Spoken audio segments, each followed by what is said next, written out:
Pop Culture Pastor.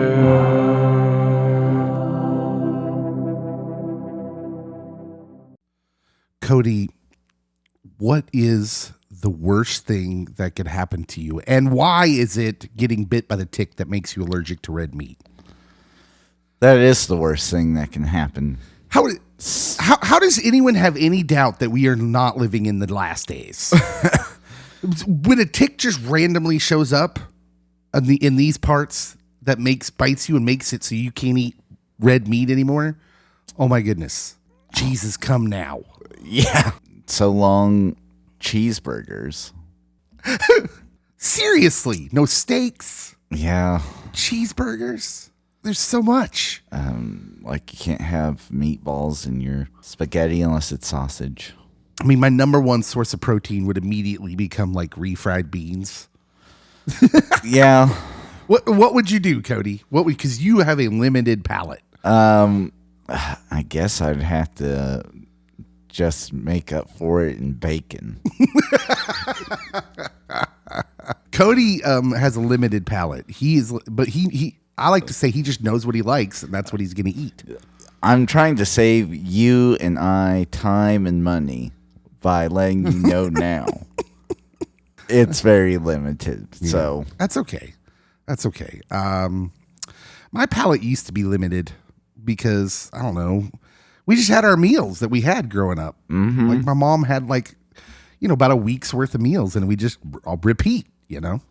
And so I can remember getting to adulthood, never having had shrimp, for instance, or Chinese food. I'd never had Chinese food until I was an adult.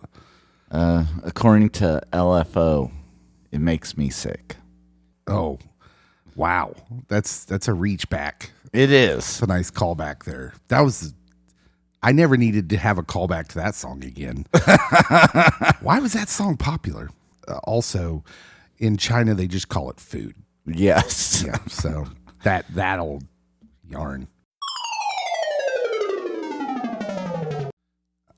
All right, Cody, we need to talk about Top Gun Maverick. Loosely based on my real life story. This is what I hear. Yes. That's very true. You're like the real life Maverick. Yeah. You can just start calling me Pete right now. His regular name's not nearly as cool. No. His dad's name is a lot cooler. Duke. Duke. I wish I was named Duke. Things would have gone better for me in life if my name had been Duke. Duke Rimbold. Has a ring to it, doesn't it? Anyways, we have pastor friends, and some of them have thoughts about pop culture. And I know everyone's immediately thinking like, oh boy, someone went over conservative, and like, nope, not this time. Someone's ultra liberal and made the claim that going to see or supporting by giving money to go see Top Gun is actually supporting the industrial military complex, and that you shouldn't do that. And I have thoughts, Cody. As one should. I have thoughts because this country spends so much on the military. More than the next 20 countries combined, as a matter of fact. Did you know that? I knew it was at least 15. Yeah, it's unbelievable how much money we spend on our military. And that's like, look, it doesn't bother me on the day to day. I'm not thinking about it. Do I wish we weren't so militaristic? Sure. Yeah. I put that on my list of wishes that don't mean anything, but sure. Okay. But at the same time, I still pay taxes. You do. I pay taxes that go directly to the government. And the government can do whatever they want with that, Cody. They can use it to help poor people. They can use it to keep the government going. They can use it to fund the military, which they like to do. But I pay taxes. So to have some joker sitting in front of his keyboard because he's got to say something, right? Here's the problem I have with a lot of social media nowadays. It's encouraged us that we've got to have a problem with everything. Mm-hmm. And this is what bothers me about doing it with a movie like Top Gun Maverick, which really has no agenda other than it just wants to entertain you. Just go for 2 hours and have fun.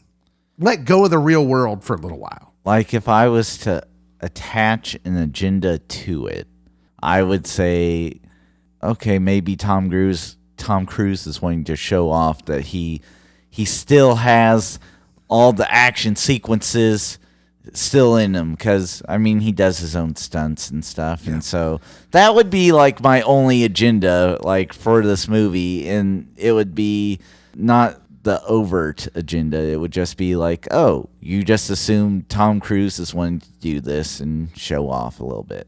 Well, some people think the agenda of the movie is, hey, the industrial military complex is really cool. We're really keen on that. We'd like to keep it going. Meanwhile, I saw the movie and I thought the agenda was, hey, you remember the 80s? That was awesome. Yeah. That's it. It's like a love letter to the 80s. It's an old kind of 80s movie where it didn't have to be about something. No, there wasn't like a great deep meaning at the end.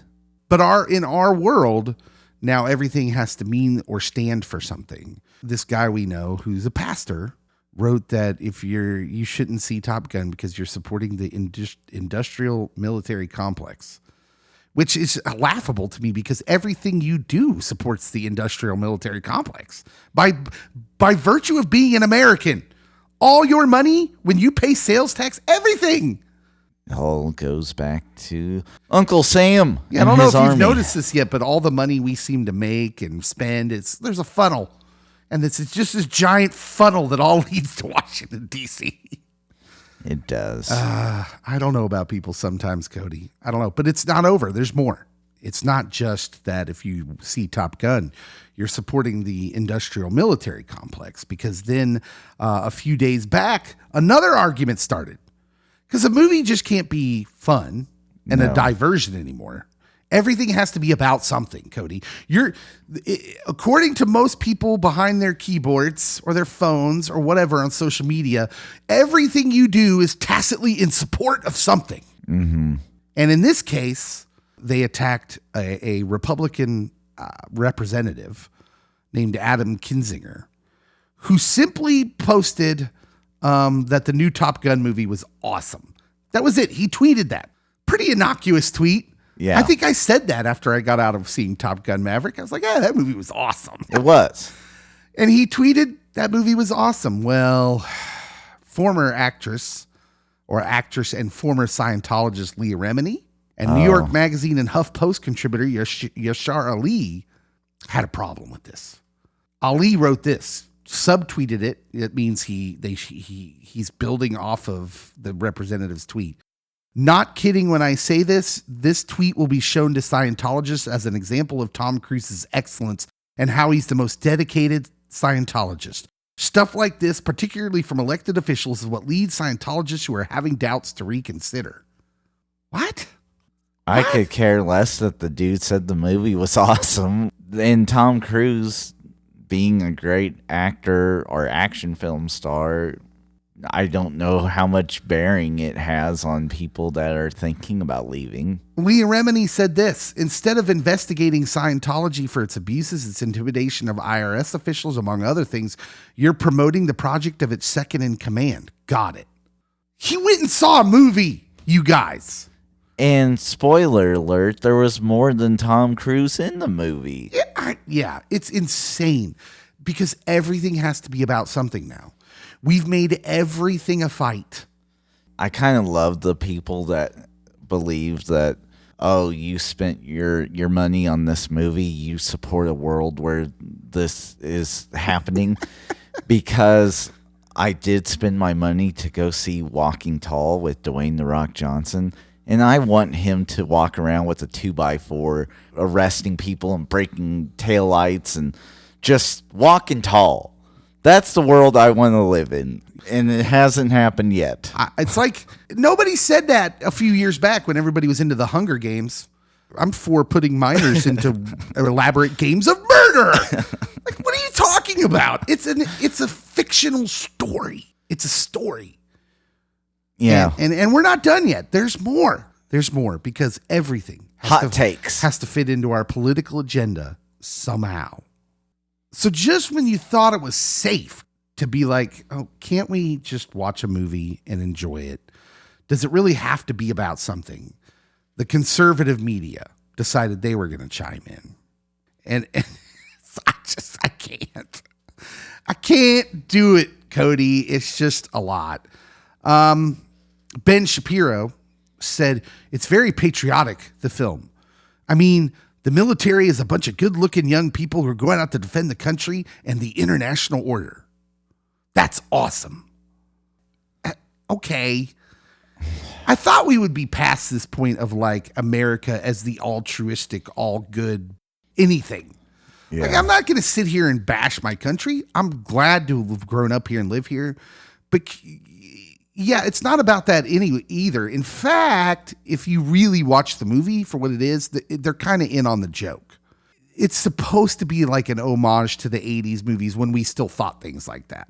Yes, and there's one scene in particular that stands out in my mind that contradicts both the far left statement that this is supporting the military industrial complex and the far right statement of this is the best patriotic film of the decade.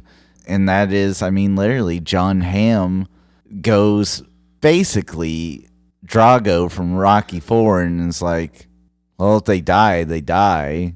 Like, he has no heart for the quote-unquote men and women that are serving under him. Like, if it's a suicide mission and we accomplish it, that's all that really matters. Doesn't matter if they come home or not. But even that was very 80s. Yeah. It's very 80s. Ben Shapiro goes on to say he praises the filmmakers for not, quote, treating the military as either victims of mental health problems or people who are victimized by the evil American regime or as imperialists themselves or as corrupt or as terrible.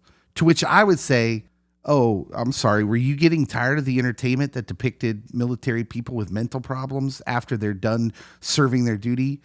Because if you're getting tired of it, I'm sure the 22 families per day that lose a family member to suicide might have some words for that too. I'm sorry, Ben Shapiro. Was that too much for you? I would say that Maverick is kind of portrayed as not quite being all right. There's plenty of people with going through stuff in that movie. Mm-hmm. Like, just because it's a fun movie doesn't mean there aren't some serious undertones happening. I just don't. We have to, and listen, I'm not singling out Ben Shapiro as just this bad guy. He's trying to fit it into something he wants to say politically. And this is kind of my problem with anything.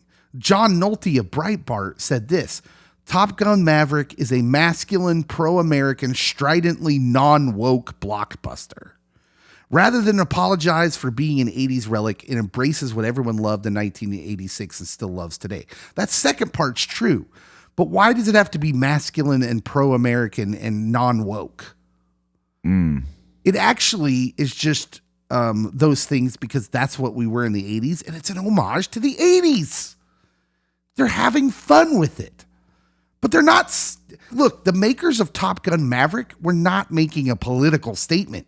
They were just making a fun movie. I mean, there's a couple of scenes that feel like they have some woke undertones, if you will, because it definitely swerves from the themes and underlying tones of Top Gun.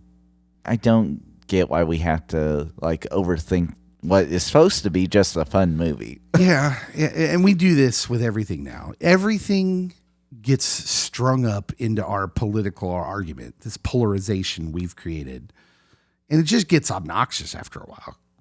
And pop culture is strung up enough in it as it is. We talk a lot about the things in pop culture that are kind of entering into this polarization in ways that we think are unproductive. But let's be real clear. Top Gun Maverick isn't one of them. Yeah. It's just not. You're inferring your political agenda onto something that has no real agenda other than to give you something to eat popcorn and be entertained with for a couple hours. Yeah, as Christians, we do this with, we bring what we already have in our minds, our backgrounds, our cultures into the scripture, and it's called eisegesis or eisegetical. I mean, people did this with this movie. Like, oh, I'm going to bring my worldview and lens into the movie and project some things that I feel this movie's saying, even though it doesn't even begin to touch them. And so, oh yeah, they're military pilots? Of course they're supporting the industrial military complex. Oh, yeah, they're in the military? Of course they're patriotic and being unwoke right now. My personal favorite is, well, it's just a recruiting tool for the Navy. They don't treat them very well. No. Like, the commanding officer literally doesn't care if they die. And literally, to be honest, Hangman might be the best pilot in the whole program, and he's sitting on the sidelines. Yeah. The best part about it is what Kane said about it on our podcast, which is actually it's the same movie as the original Top Gun.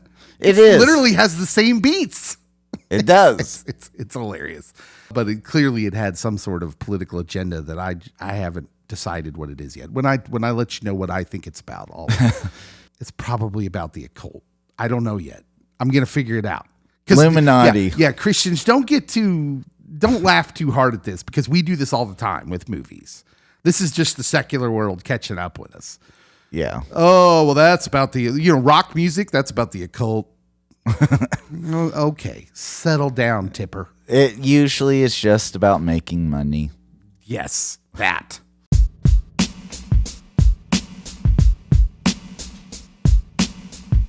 So, Cody, I don't know if you have any situations that you can relate this to, but it's funny when like younger generations discover music from older times.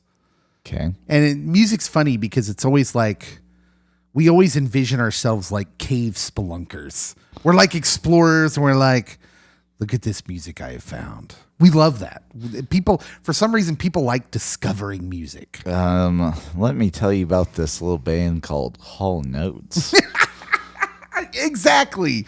So, like, I saw a tweet yesterday that this guy, he tweeted this. He said, I'm a few days shy of 50, and when I ask my super goth 13-year-old what they're listening to, they tell me it's a band I probably don't know called The Cure. I love everything about that tweet, especially the part where his 13-year-old is super goth and listening to The Cure. I'm just listening to this band you've never heard of. I just think that's funny about us and about the music we listen to, and like how it's important to us to be like, yes, I discovered this. I listened to this little band called Pearl Jam. Very indie underground. So in Lawrence, when I was growing up, it was very like, it's almost legend now, because Pearl Jam played a concert called Day on the Hill. So KU used to have these concerts on the Campanile at the beginning of the school year. And it was like hardly anybody would show up most of the time. But one year, as the legend goes, and some people don't believe this, but I was there. Oh. And insider information. But here's the thing. Pearl Jam, before they're huge, plays this Day on the Hill concert that KU had. And it's become legend since then. Because if you were to go to Lawrence now, there'd be 80,000 people who said they were there. Yeah, I was there. But if you were there that day, there was like a couple hundred, maybe. But it's just weird because it was something about Pearl Jam before they were famous. Yeah, I was there. Let me tell you about this little band I discovered called Pearl Jam. We do have this weird relationship with music, and I feel it here even at the station. Like every time someone finally breaks through in Christian music, which takes even longer than out in the secular world. Oh my goodness. Because of the way our stupid Christian radio works. Yeah. I feel it always necessary to be like, yeah, I've been playing them on the station for 2 years. You're welcome, Lauren Daigle. I have an example of family in discovering quote unquote music that ties back with your Lawrence Pearl Jam story-esque. So what band did your family discover here? It was Pearl Jam. It was Pearl. You guys discovered Pearl Jam as well, like 80,000 Lawrencians.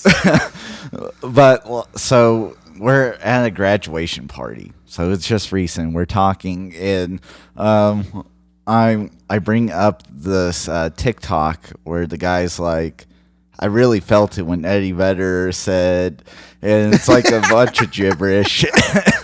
But I don't need no one. Yeah, I love me some Eddie Vedder. And it's to the song Yellow Ledbetter. That's really the name of the song. That's gibberish. Yeah.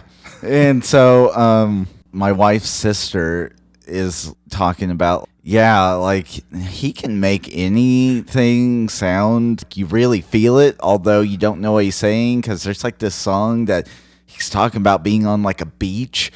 And my sister-in-law is like, yeah, that's Yellow Ledbetter. Yeah, we're talking about the same song. Don't call me daughter. I'm hanging around. It's just no thing. Yeah, Kurt Cobain was like that with Nirvana. Like, Smells Like Teen Spirit. Does anyone know the words in between the chorus? Weird Al basically made fun of it. Yes. Like, he just did gibberish. Evidently, Nirvana loved it. As one should. Yes. Weird Al is a treasure.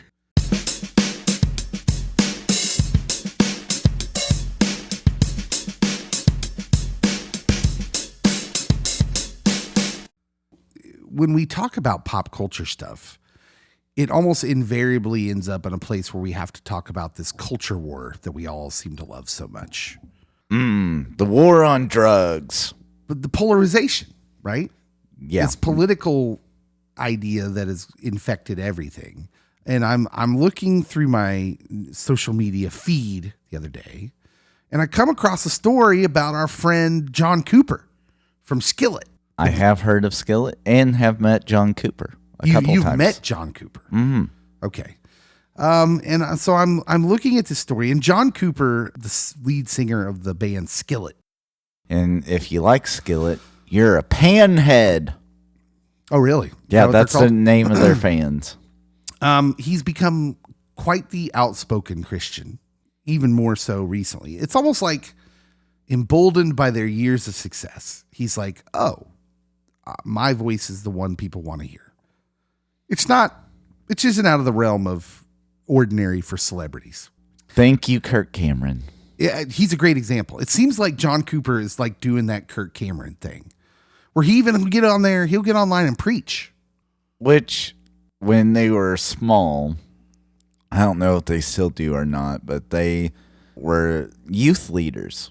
Oh, okay, yeah. So he started off in a ministry church setting. Yeah, it makes sense then. It's not surprising that he went this route, although like these aren't people that you have a direct relationship with. And so I saw the headline for this article, and it jumped out to me. And I want to look at it. I want to take a look at this article. Here's the headline. Skillet frontman John Cooper says he was asked to deny Christ by executive. What? Say what? No. So first of all, let's be clear. I want to be open and honest, because this is the sort of thing that really bothers me now about journalism. They have these headlines that are super misleading. So from the headline you just read, Skillet frontman John Cooper says he was asked to deny Christ by executive. I don't know what God's Not Dead we're on, but this sounds like the next one. God's Not Dead 6. John Cooper. John Cooper gets asked to deny Christ. We will not deny. No denial. That's the name of it. God's Not Dead 6. No denial. Yeah. He was doing an interview with Focus on the Family, and the 46-year-old Cooper was sharing several stories from his new book, Awake and Alive to Truth, Finding Truth in the Chaos of a Relativistic World. That's a little wordy. I think he could have cut down the wordiness on that title. It doesn't matter. People will buy it because he's the lead singer of Skillet. And this is what we do in this country. We give celebrities this status. Will they have this book at the merch table? I'm pretty sure they will. But here's his story. We're gonna let him recount his story in his own words. You ready for this? I am. I'm gonna remind you of what the headline says. Skillet frontman John Cooper says he was asked to deny Christ by executive. Being asked to deny Christ is like a Christian code almost for renounce. Yes. Like he's that's used in a sense of like this guy was asked to completely renounce Jesus. Here's the story. Okay. Quote from John Cooper himself. After a gig, we were on tour with some mainstream acts, very popular acts. We were opening and we were just beginning to be kind of a hit.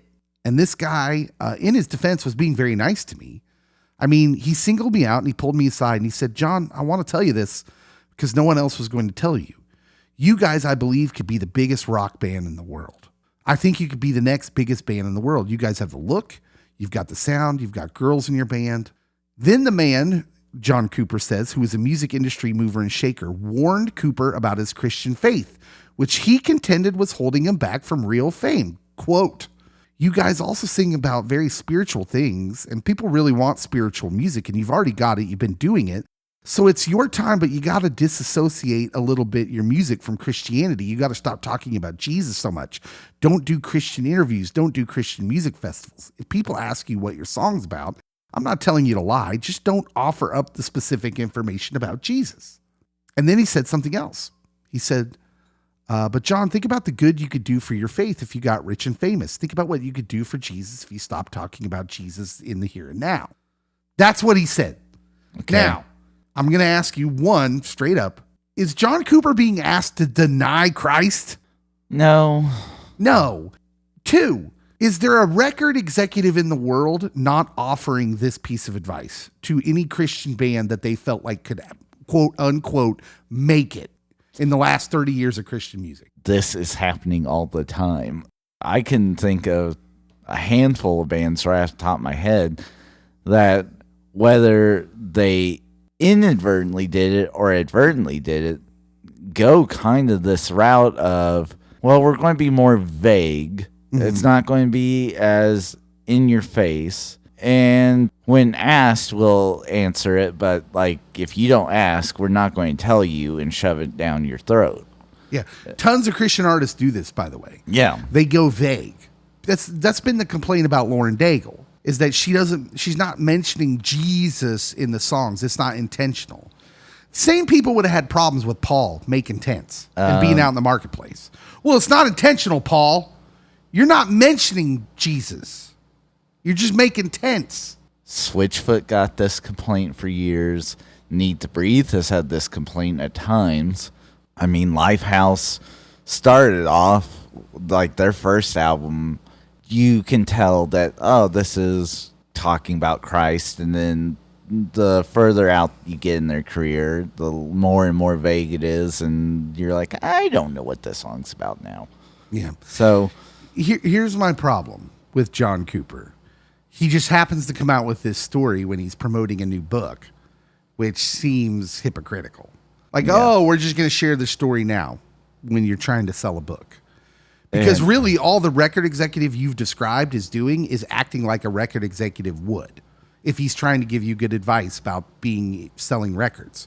Go a route where you're more vague about what you believe so you can appeal to more people so you can sell more records and make more money. yes. But he's a record executive. That's his reason for being. You know what? I don't disagree with the record executive's assessment of Skillet, because at the time they did have a pretty good rock sound. They did have that look of a good rock band, and they did have both guys and women in their group, kind of like Paramore, no doubt.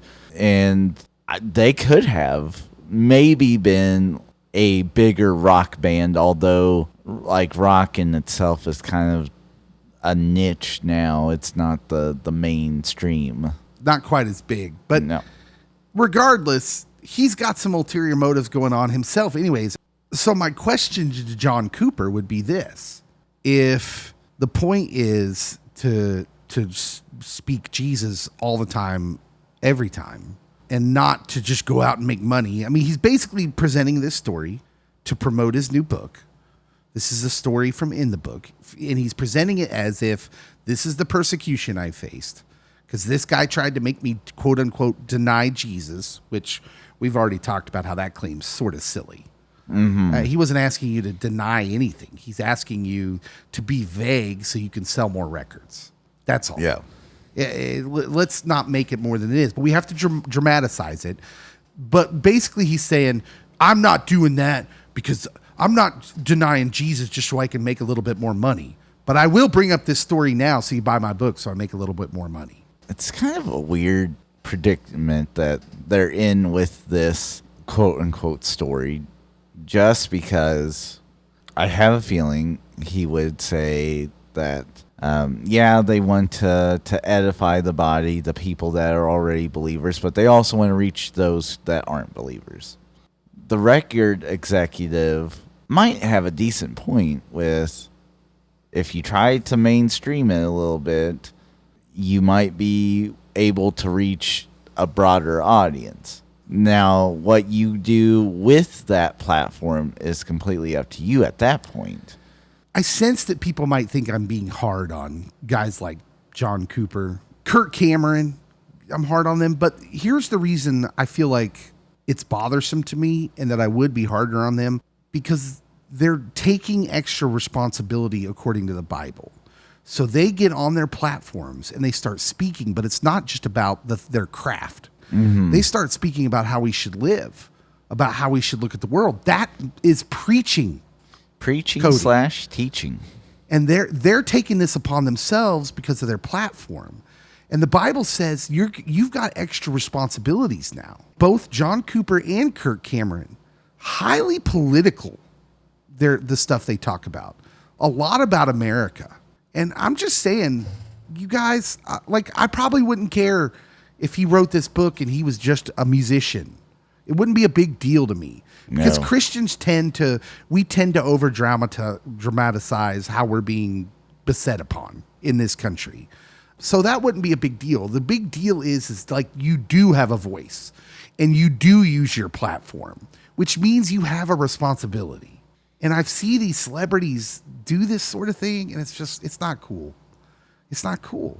But then again, preachers do this. Yeah. They preach politics, and I don't get it. I don't understand. I kind of want to know what the time frame is this story happens.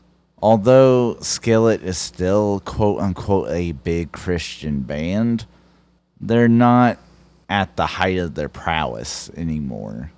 He ended this interview with this. He told CBN Studio 5 that this was a definitive point in his career.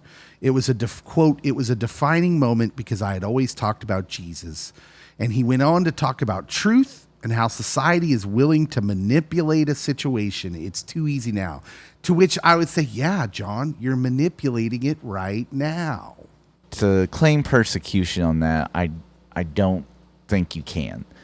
Now, to claim that the industry will try to warp your belief system or something like that, maybe. I can see it. Mm-hmm. And like you can say, anyone that's wanting to become a Christian musician and maybe even become a big time act, this is what you might face. You'll have people questioning whether you should present your message in this form or not. Absolutely. He brings it up in that context. It makes a lot more sense to me. If he's trying to mentor younger Christian musicians, that makes way more sense to me. Mm-hmm. Not in the prospect of the context of trying to sell a book. Yeah. It just comes off as weird, especially when you're saying, look at society trying to manipulate me so they can make a buck. And this is like literally what he's doing. Having gone to a lot of Skillet shows back in the day, he made a few dollars. Oh, yeah. That's the other part. It's like, you're all so huge. As by Christian band standards, you guys made it. The merch booth alone, you got paid. It comes off as like what we talk about a lot of celebrities. Oh, they've got it made. They live in the big house, and they're like, oh, we're beset upon too. You know, like we're victims too, because that's what everybody wants to be in the country now. We have a victim culture, and it pays to be a victim. And even the celebrities want to be like, ooh, us too. We're victims. It comes off in such a weird way. I always wonder what people in other countries think of Americans. It must be strange to them to watch such an affluent culture. First world problems. First world problems indeed.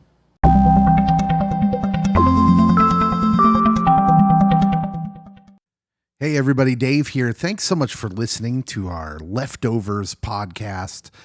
This is just meant to be a little bonus content to tide you over to the main podcast that come out every Friday morning with me and Cody and our friends.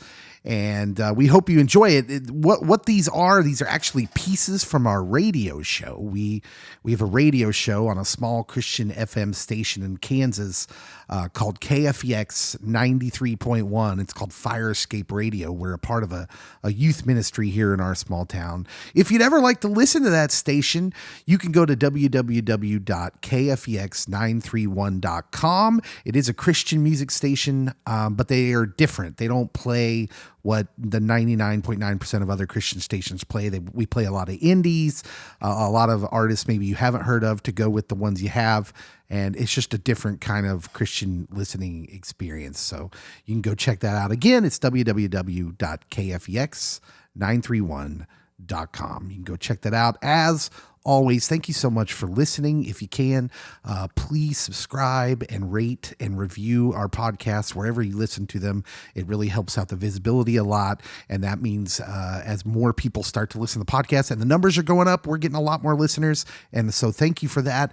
But as they keep going up, we can get out to more Comic Cons to see more of you guys out there. We've already met so many of you when we went to the Planet Comic Con in Kansas City. So make sure and subscribe, rate, and review. And we'll see you Friday.